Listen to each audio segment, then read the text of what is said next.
ជំរាបសួរពុកម៉ែបងប្អូនទាំងអស់គ្នាឥឡូវខ្ញុំមកបង្ហាញចំណុចតែបន្តិចតែទៅនឹងកកង្ហាលចេះតែងក់បងប្អូនហើយប្រាប់ពីកន្លែងដែលរត់កន្លែងណាបងប្អូនណាអានេះស្រួលបងប្អូនស្រួលហើយណាឥឡូវយើងចូលទៅមើលទាំងអស់គ្នាបងប្អូនដំបូងដោះVVP ក្រោមនេះបងប្អូន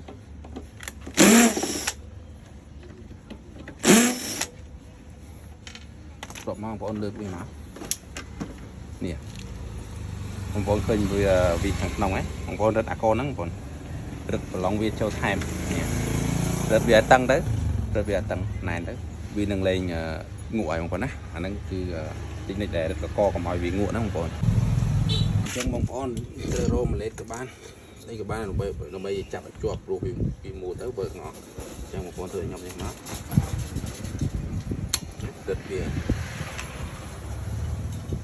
រត់វាបានណែនេះទៅវានឹងណែនវានឹងលេងមកចំណុចទៀតបងប្អូនកន្លែងនេះវាមានគ្រាប់ឃ្លីវាបងប្អូនចង់បងប្អូនច្បាច់វាទៅណាច្បាច់នឹងតិចទៅកុំច្បាច់ខាងពេកច្បាច់តិចបានគូវាតិចបានហើយដើម្បីឲ្យវាណែនគ្រាប់ឃ្លីហ្នឹងបងប្អូនកាលណែនទៅវាលោតអត់រួចទេបងប្អូនណាឥឡូវខ្ញុំនឹងសាកឲ្យមើល